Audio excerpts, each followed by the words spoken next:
ಇಷ್ಟೊತ್ತವರೆಗೂ ಎಲ್ಲಿಗೆ ಹೋಗಿದ್ದೆ ಮಯೂರಿ?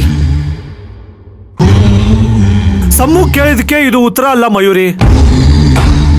ನೀನು ಎಲ್ಲಿ ಹೋಗಿದೆ, ಯಾಕೆ ಹೋಗಿದೆ ಅಂತ ಹೇಳಬೇಕು. ನೋಡ್ದ ಸಮ್ಮು, ನಾವು ಪ್ರಶ್ನೆ ಕೇಳ್ತಿದೀವಿ ಅಂತ ನಿಧಾನವಾಗಿ ಕೋಪ ಮಾಡ್ಕೋತಿದ್ದಾಳೆ. ಹೇಳು ಮಯೂರಿ, ಎಲ್ಲಿಗೆ ಹೋಗಿದೆ ಅಂತ.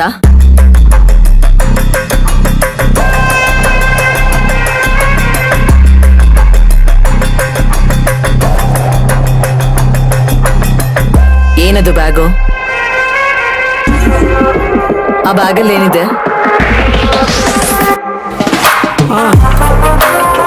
ನಾಟಿ ಔಷಧಿ. ನಾಟಿ ಔಷಧಿನ? ನಾಟಿ ಔಷಧಿನ?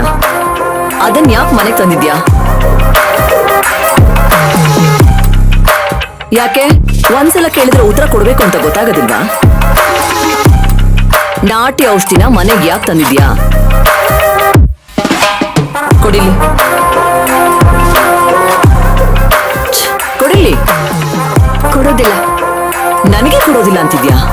ಮೇಡಮ್ ಅವರೇ, ನೀವ್ ಏನೇ ಮಾಡಿದ್ರು ನಾನು ನಿಮ್ಗೆ ಇದನ್ನ ಕೊಡೋದಿಲ್ಲ.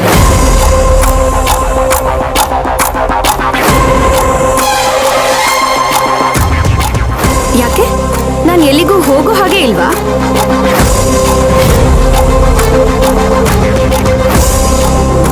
ಅಲ್ಲ, ನಾನು ಏನ್ ಮಾಡಿದೀನಿ ಅಂತ ನನ್ನ ಮೇಲೆ ಇಷ್ಟೆಲ್ಲ ಅನುಮಾನ ಪಡ್ತಾ ಇದ್ದೀರಾ ನೀವು? ನಾನೆಲ್ಲಾದ್ರೂ ಹೊರಗಡೆ ಹೋಗ್ತೀನಿ ಅಂದ್ರೆ ಅದಕ್ಕೆ 100 ಪ್ರಶ್ನೆ ಕೇಳ್ತೀರಾ ನೀವು. ತಡೆಯೋ ಪ್ರಯತ್ನ ಮಾಡ್ತೀರಾ. ನಿಮಗೆ ಹೇಳ್ದೆ ಹೋದ್ರೆ ಬಂದ್ಮೇಲೆ ಎಲ್ಲಿಗೆ ಹೋಗಿದ್ದೆ, ಏನ್ ಮಾಡಕ್ ಹೋಗಿದ್ದೆ ಅಂತ ಕೇಳ್ತೀರಾ. ಯಾಕೆ? ನಾನು ಎಲ್ಲಿಗೂ ಹೋಗ್ಬಾರ್ದಾ? ನೀನು ಹೋಗ್ಬೇಡ ಅಂತ ಹೇಳ್ತಿಲ್ಲ. ಎಲ್ಲಾದ್ರೂ ಹೋಗೋದಕ್ಕಿಂತ ಮುಂಚೆ ನಾನು ಇಂಥ ಕಡೆ ಹೋಗ್ತಾ ಇದ್ದೆ ಅಂತ ಹೇಳ್ಬಿಟ್ಟು ಹೋಗು ಅಂತ ಹೇಳ್ತಾ ಇರೋದು. ಅದೇ ಯಾಕೆ ಅಂತ.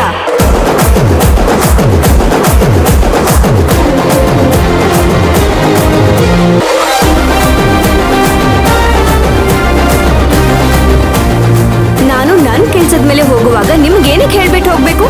ನನ್ಗೆ ಈ ಮನೇಲಿ ಅಷ್ಟು ಸ್ವಾತಂತ್ರ್ಯ ಇಲ್ವಾ?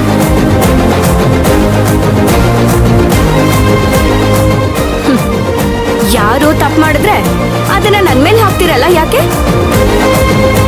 ನೋಡಿ, ನಾನೇನು ಈ ಮನೇಲಿ ಖಾಯಮಾಗಿ ಇರ್ಬೇಕು ಅಂತ ಬಂದವಳಲ್ಲ. ನಾನು ಇಲ್ಲಿ ಇರೋದಿಲ್ಲ ಅಂತ ಹೇಳಿದ್ರು ಬಲವಂತ ಮಾಡಿ ಇರಿಸ್ಕೊಂಡಿರೋದು ನೀವು. ಈಗ ಪ್ರತಿಯೊಂದಕ್ಕೂ ಪ್ರಶ್ನೆ ಮಾಡ್ತಿರಲ್ಲ.